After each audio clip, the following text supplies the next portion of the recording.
Hello students, Aayansh academy में आप लोगों का स्वागत है। स्टूडेंट्स, आज हम आप लोगों के लिए लेकर आए हैं आधुनिक भारत से संबंधित जानकारी, जिसमें आज का हमारा टॉपिक है यूरोपीय कंपनियों का आगमन। भारत में यूरोपीय कंपनियों का जब आगमन हुआ तो कौन सबसे पहले आया और किसने क्या क्या अपनी भूमिका निभाई और किस प्रकार से उन्होंने भारत को हानि भी पहुंचाई, तो इस विषय में आज हम बात करेंगे।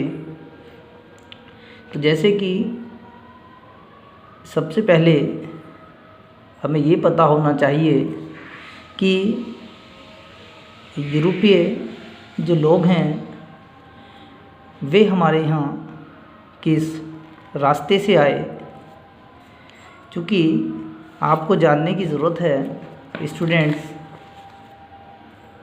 कि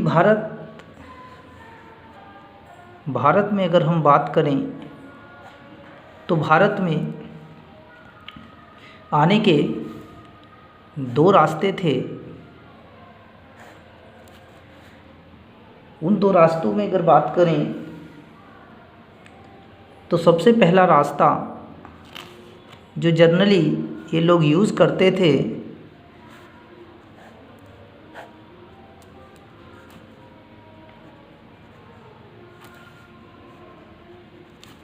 ईस्ट वेस्ट, नॉर्थ साउथ और नॉर्थ, तो ये वाला जो स्टूडेंट रास्ता इसे बोलते हैं उत्तर पश्चिम। तो स्टूडेंट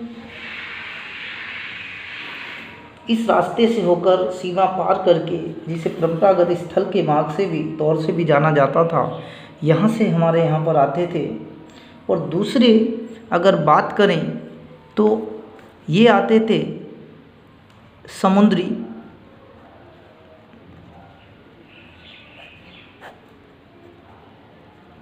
मार्ग से। स्टूडेंट्स, तो समुद्री मार्ग से आते थे। तो देखते हैं कि ये स्थल वाला मार्ग ये कौन कौन सी जगह से होकर गुजरता था आपके यहाँ पर।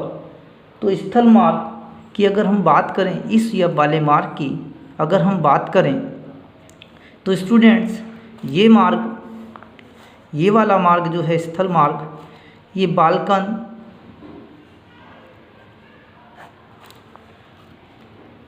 प्रदेशों से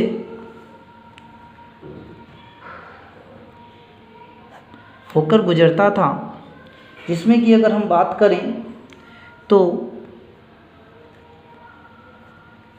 तुर्की, फारस,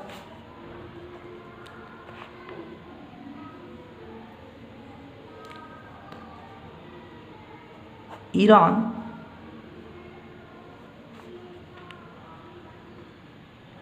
इराक,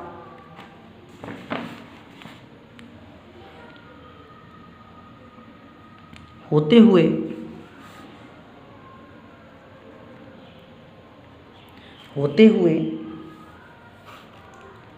अफ़गानिस्तान, ये होते हुए मार्ग की अगर बात करें तो ये अफ़गानिस्तान पहुंचता था विद्यार्थी, और फिर यहीं से होते हुए ये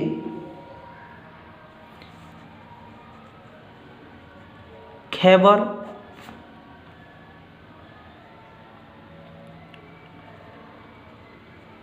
कुर्रम,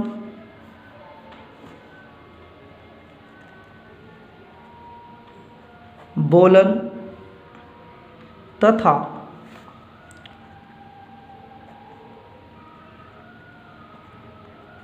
गोमल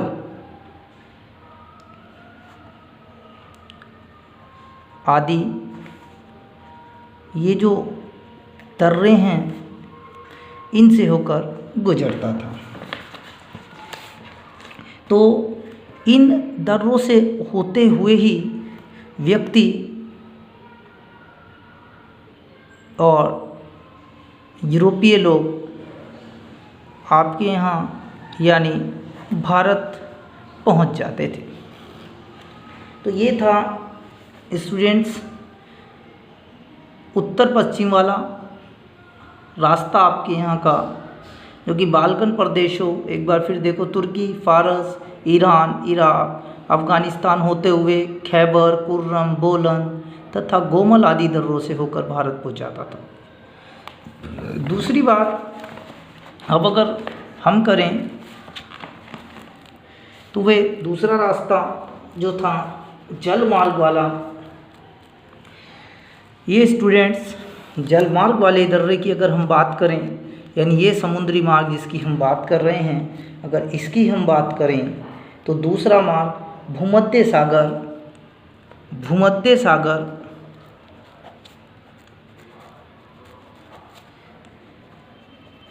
अथवा काला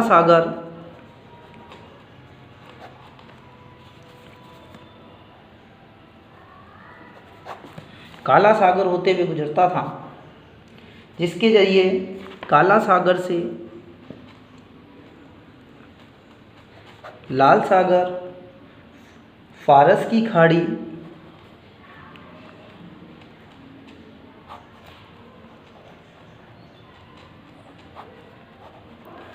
और फिर आपके यहाँ अरब सागर तक पहुँचते हुए आदमी इस जल मार्ग के जरिए भारत पहुँच जाता था।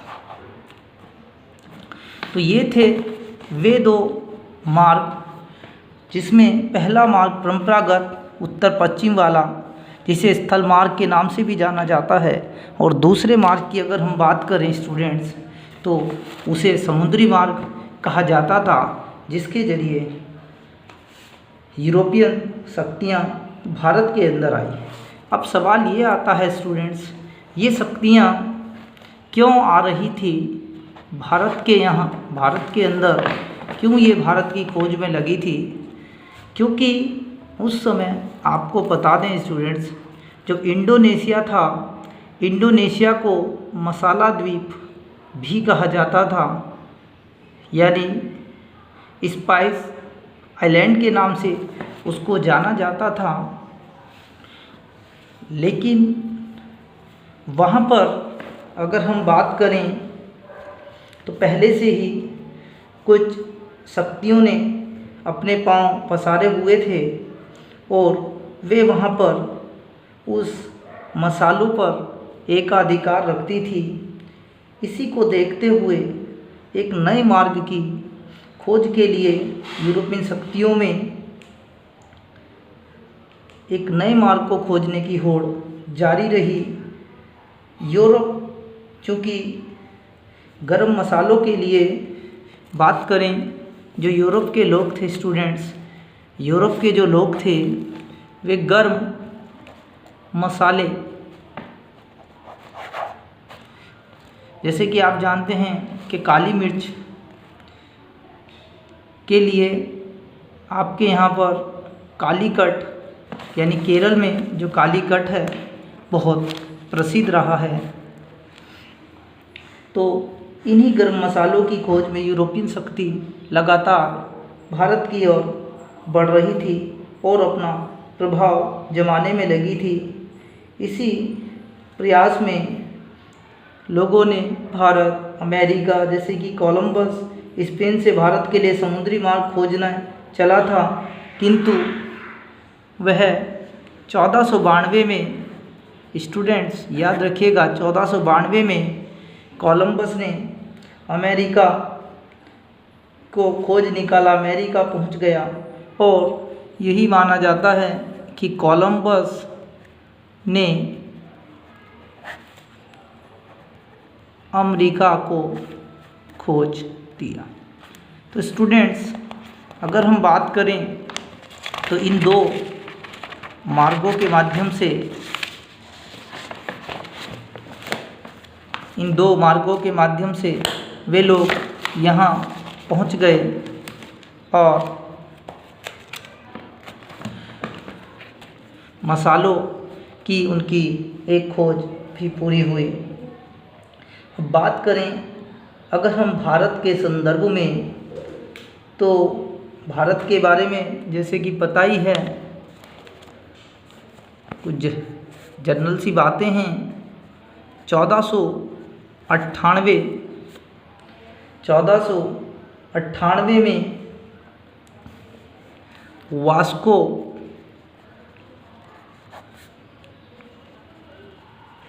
डिगामा 1498 में वास्को डिगामा नाम का एक पुर्तगाली नागरिक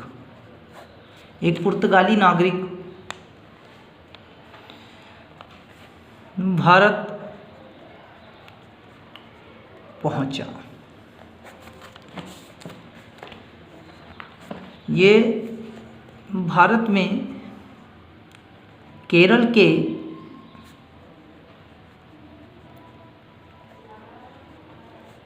कालीकट में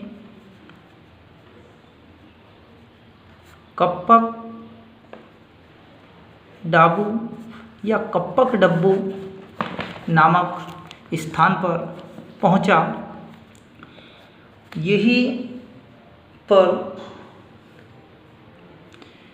उन्हें कई विरोधों का भी सामना करना पड़ा वास्को डिगामा को, लेकिन यहाँ पर एक हिंदू शासक थे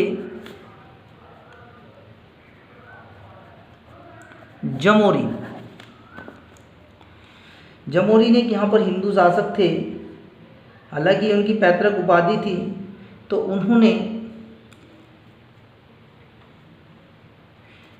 इनका स्वागत किया।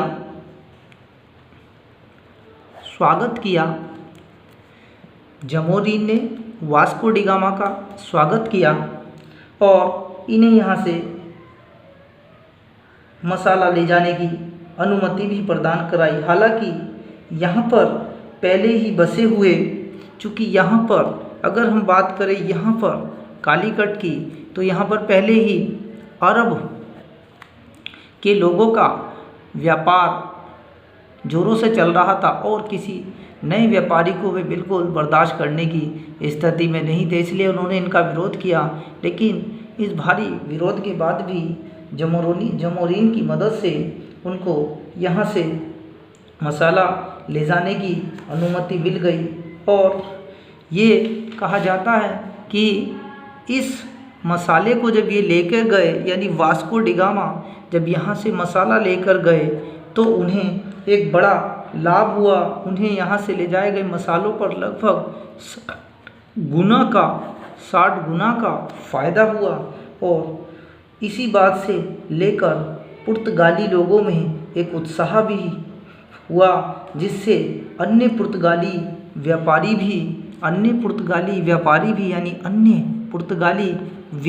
भी यहाँ पहुँचने के लिए तत्पर हुए और फिर लगातार उन्होंने यहाँ पर अपने पाँव भी पसारे और यहाँ से अपना व्यापार भी चलाया। बात अगर हम वास्को डिगामा की कर लें स्टूडेंट्स, तो वास्को डिगामा यहाँ पर 3 बार आए हैं और यही हैं वास्को डिगामा जी, जिन्होंने भारत का खोजकर्ता के तौर पर भी जाना जाता है। उसके बाद इसी श्रेणी में इनके यहाँ से कई पुर्तगाली लोग आए, जैसे कि अगर हम बात करें फ्रांसिस्को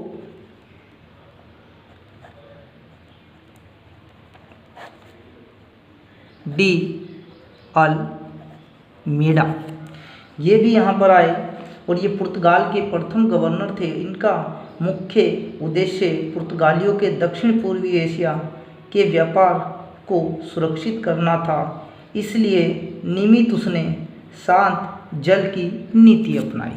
यानी फ्रांसिस्को डी अल्मीडा ने यहाँ पर शांत जल की नीति अपनाई। बात करते हैं इसी क्रम में इनके बाद जो गवर्नर यहाँ पर आए उनका नाम था Alfonso de Albuquerque. Alfonso de Albuquerque.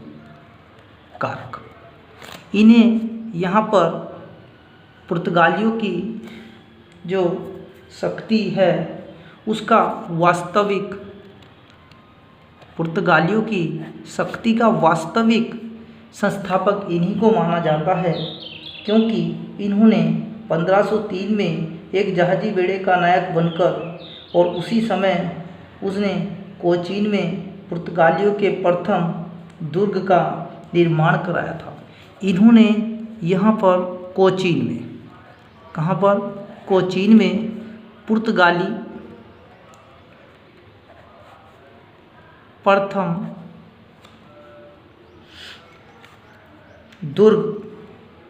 प्रथम दुर्ग का निर्माण भी इन्होंने ही कराया था।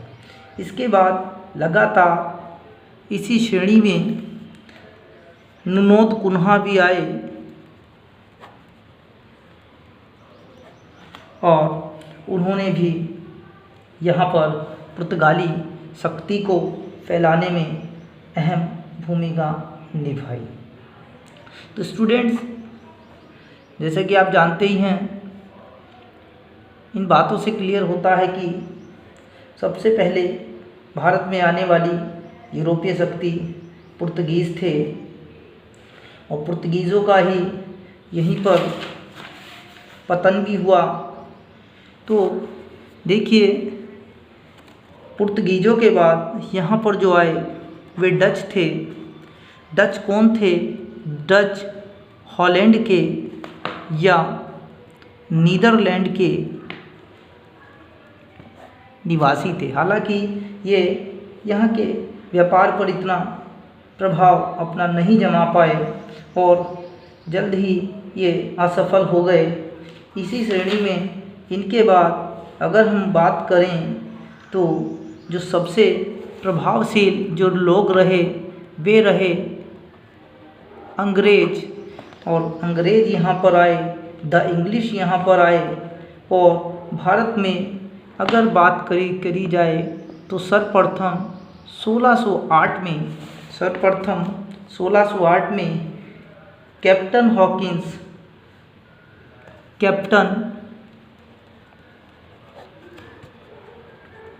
हॉकिंस एक अंग्रेज समुद्री मार्ग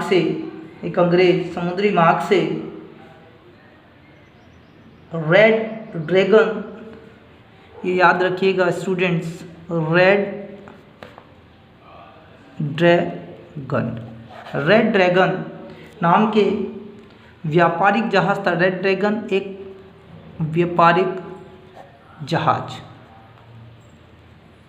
के माध्यम से यहाँ पर आया और इसी प्रकार से उन्होंने अपने शासन को भी स्थापित करने में अहम भूमिका निभाई। क्योंकि ये कैप्टन हॉकिंस की बात करें, ये कौन था तो आपको पता होना चाहिए, ये जेम्स प्रथम का राजदूत था। जेम्स प्रथम का राजदूत था जो कि कैप्टन हॉकिंस जहांगीर के दरबार में आया था।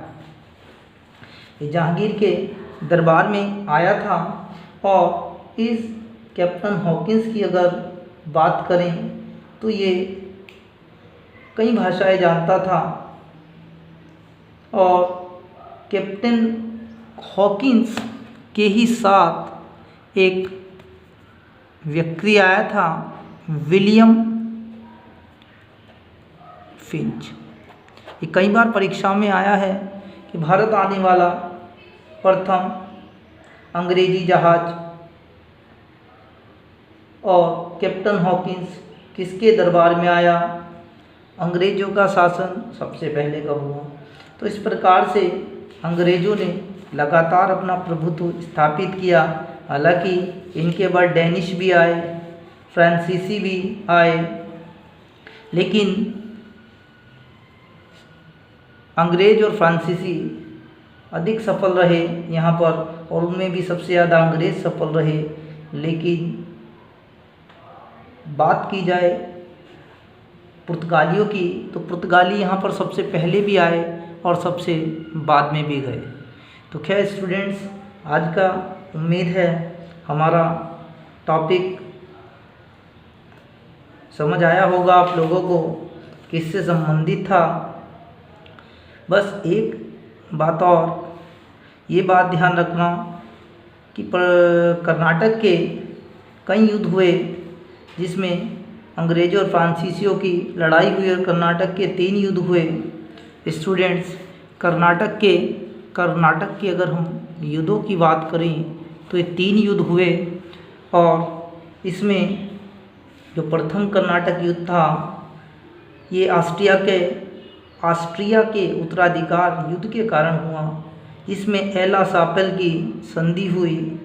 उसके बाद दूसरा जो कर्नाटक युद्ध हुआ इसमें पांडिचेरी की संधि हुई, और अंतिम जो कर्नाटक का युद्ध हुआ इसमें पेरिस की संधि हुई।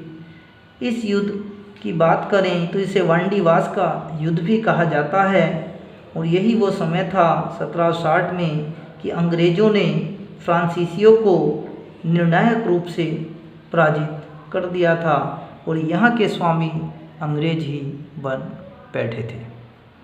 खैर, आज का टॉपिक उम्मीद है पसंद आया होगा। तो इसी टॉपिक से संबंधित अब हम कुछ प्रश्नों पर चर्चा करेंगे ताकि आपका रिवीजन भी हो सके।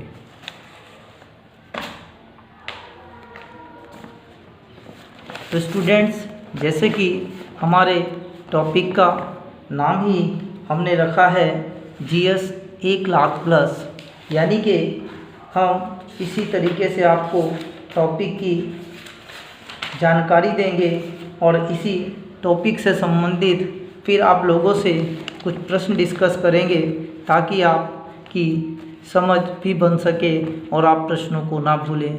क्योंकि स्टूडेंट्स, किसी भी परीक्षा को पास करने के लिए उससे जुड़े सभी प्रश्नों की जानकारी आपको होनी चाहिए। तो जैसे कि पहला प्रश्न है, आधुनिक भारत का इतिहास से संबंधित कि भारत की खोज किसने और कब की।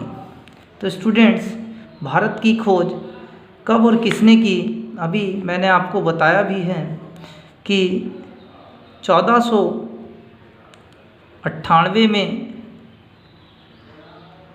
वास्को डी गामा समुद्री मार्ग खोजते हुए भारत आ पहुँचे, और इस प्रकार से भारत की खोज हुई। इसीलिए भारत के खोजकर्ता के तौर पर इनको ही जाना जाता है। बात अगर स्टूडेंट्स करें कि किस पुर्तगाली वायसराय की समाधि कोच्चि में है, तो इसका भी जवाब होता है students Vasco D gamma. Vasco D gamma 1498 में कालीकट के कप्पक डब्बू नामक बंदरगाह पर पहुंचा। वहां उसका स्वागत और समर्थन किस हिंदू शासक ने किया, मैंने भी बताया आपको स्टूडेंट, जमोरिन ने। ये कई बार परीक्षाओं में आया है।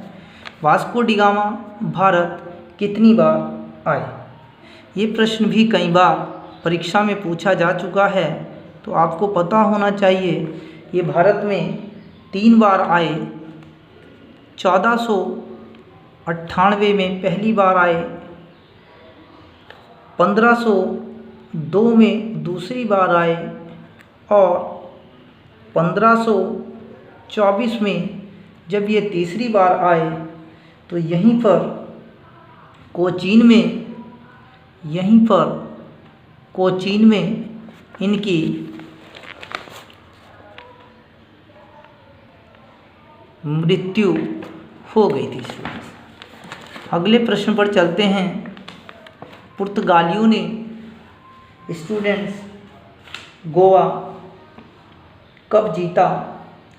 तो ये बहुत ही महत्वपूर्ण प्रश्न है और ये भी कई बार परीक्षा में आया है। 1510 में। भारत में सबसे पहले आने वाले और सबसे बाद में जाने वाली यूरोपीय शक्ति कौन सी है? तो आपने बताना है स्टूडेंट्स, पुर्तगाली।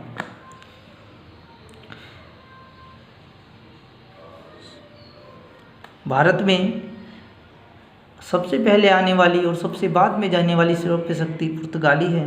भारत में पुर्तगाली शक्ति की नींव डालने वाला वास्तविक रूप से, जैसे कि अभी मैंने आपको बताया था स्टूडेंट्स पीछे, Alfonso de Albuquerque. Alfonso de Albuquerque. अगले प्रश्न पर अगर हम आए तो पश्चिम बंगाल की हुगली नामक फैक्ट्री की स्थापना किस यूरोपीय शक्ति ने की थी? तो इसका जवाब भी है स्टूडेंट्स, पुर्तगाली। तो देखिए, आप लगातार हमारे साथ जुड़े रहें, इसी प्रकार से प्रैक्टिस भी करते रहें, टॉपिक भी समझते रहें। The Caesar of the East, the lion of sea और पुर्तगीज मार्स के नाम से किस पुर्तगाली गवर्नर को जाना जाता है? तो बात करेंगे students Albuquerque.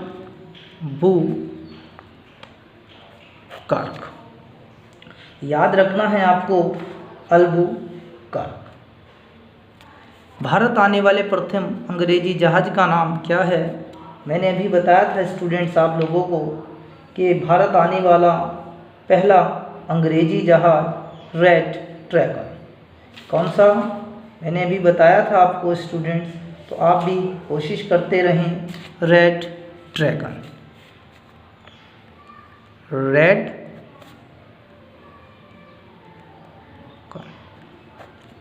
East India company की स्थापना के समय 11वां नंबर प्रश्न, ईस्ट इंडिया कंपनी की स्थापना के समय भारत में किसका शासन काल था? फिर सुनिए प्रश्न, ईस्ट इंडिया कंपनी की स्थापना के समय भारत में किसका शासन काल था? तो आपने इसका जवाब लिखना है सम्राट अकबर। किस मुगल शासक के काल में अंग्रेजों का भारत आगमन हुआ? किस मुगल शासक के काल में अंग्रेजों का भारत आगमन हुआ? तो आपने इसका जवाब देना है जहांगीर। 13वें प्रश्न की ओर बढ़ते हैं। अंग्रेजों ने अपनी पहली व्यापारिक कोठी कब और कहाँ स्थापित की? तो इसका सही जवाब है स्टूडेंट्स सूरत, 1608।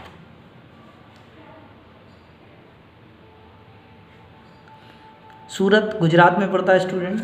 प्रश्न नंबर 14 की अगर बात करें तो भारत आने वाला प्रथम ब्रिटिश नागरिक कौन था? भारत आने वाला प्रथम ब्रिटिश नागरिक कौन था? तो जॉन मिल्डेन हॉल। आंसर है इसका जॉन मिल्डेन हॉल। प्रश्न 15, कैप्टन हॉकिंस को किस मुगल शासक ने खान की उपाधि दी थी? तो इसका जवाब होता है स्टूडेंट्स जहांगीर। अनारकली प्रश्न नंबर 16, अनारकली की दंत कथा का उल्लेख किसने किया था? अनारकली की दंत कथा का उल्लेख किसने किया था?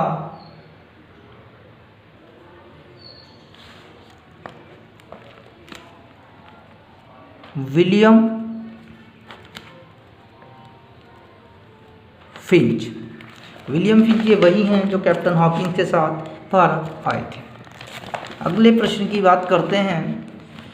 मुगल सम्राट औरंगजेब और अंग्रेज़ों के बीच, मुगल सम्राट औरंगजेब और अंग्रेज़ों के बीच प्रथम मुकाबला कब और कहाँ हुआ था? तो इसका जवाब है स्टूडेंट्स 1686 में हुगली में। 1686 में हुगली में हुआ था।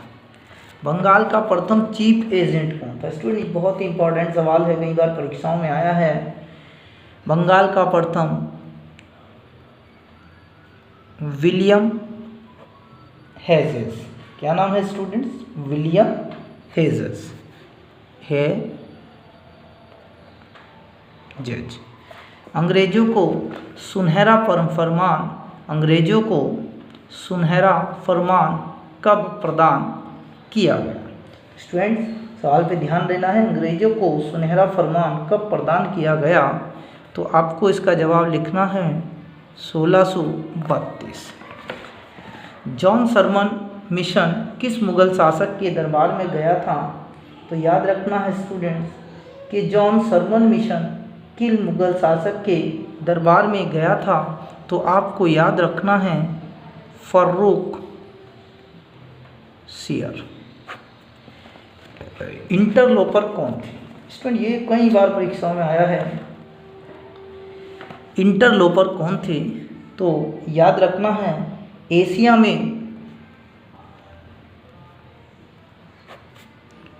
में मुक्त व्यापार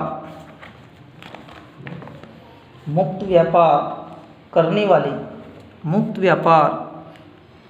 वाले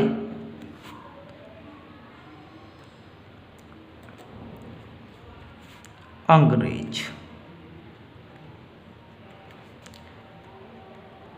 व्यापारी, मुक्त व्यापार करने वाले अंग्रेज व्यापारी। अब प्रश्न आता है 22वां, फिजियोक्रेट कौन थे? फिजियोक्रेट कौन थे? तो फिजियोक्रेट की बात करें तो ये मुक्त व्यापार करने के पक्षधर ये फ्रांसीसी व्यापारी थे। फ्रांसीसी व्यापारी मुक्त व्यापार करने के पक्षधर फ्रांसीसी व्यापारी थे। पांडिचेरी के फोर्ट लुई का निर्माण किसने कराया? 23वां प्रश्न है स्टूडेंट, पांडिचेरी के फोर्ट लुई का निर्माण किसने कराया? पांडिचेरी के फोर्ट लुई का निर्माण किसने कराया? फ्रांसीसी मार्टिन। अगला प्रश्न है, पांडिचेरी की संधि कब हुई? तो इसका सही जवाब है 1755 ईस्वी।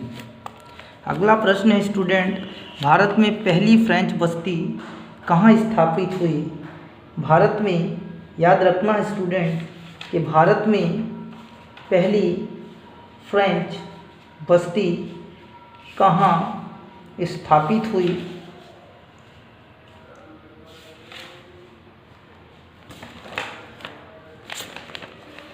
याद रखना है। अगला प्रश्न, वांडीवास का युद्ध कब हुआ? वह अंग्रेज यात्री जो तुर्की एवं फारसी भाषा के विद्वान थे कौन था? फोर्ट विलियम कहाँ है? अल्फांसो डी अल्बुकर्क की मज़ार कहाँ है? और बम्बई का संस्थापक कहाँ है? तो ये 5 प्रश्न स्टूडेंट्स, भारत में पहली फ्रेंच बस्ती कहाँ स्थापित हुई? वांडीवास का युद्ध कब हुआ? 27वां प्रश्न, वह अंग्रेज यात्री जो तुर्की एवं फारसी भाषा का विद्वान था कौन था? फोर्ट विलियम कहाँ है? और अल्फांसो डी अल्बुकर्क की मज़ार कहाँ है? बम्बई का संस्थापक कहाँ है? ये स्टूडेंट्स 5 प्रश्न हम आप पर छोड़ते हैं और हम अपने अगले वीडियो में पूछेंगे कि इन 5 प्रश्नों के जवाब जो भी विद्यार्थी देता है तो इसका मतलब वो तैयारी भी कर रहा है और नौकरी पाने का इच्छुक भी है। चलिए स्टूडेंट्स, आप लोगों से यही रिक्वेस्ट है, अच्छे से मेहनत करिए, खूब पढ़िए और साथ ही साथ आप लगातार इन प्रश्नों को याद भी करते चलिए और कहीं नोट डाउन भी करते चलिए ताकि आपको अपने हैंड रिटन नोट्स भी बन जाए। ये हाथों से जो मैंने लिखा है स्टूडेंट्स, हैंड रिटन यही है ताकि आप एक आगे की परीक्षाओं में भी, मुख्य परीक्षाओं में भी लिखने की आदत बनी रहे आप लोगों की। तो स्टूडेंट्स, आप लोगों से यही रिक्वेस्ट है, वीडियो अच्छा लगा तो शेयर करें, लाइक करें, कमेंट करें और अगर अच्छा नहीं लगा तो डिसलाइक भी करें, क्योंकि आपके डिसलाइक से ही हमें हौसला मिलेगा ताकि हम और अच्छा सुधार कर सकें और हमें सुझाव भी दें अगर किसी प्रकार की इसमें कोई कमी रह गई हो। Thank you once again. फिर मिलते हैं और आपके लिए नई वीडियो लेकर और नई इतिहास से संबंधी जानकारी लेकर। थैंक यू अयांस एकेडमी की ओर से सभी को जो भी हमारा वीडियो देखेंगे और जो हमारा साथ देंगे, सपोर्ट करेंगे हमें। Thank you.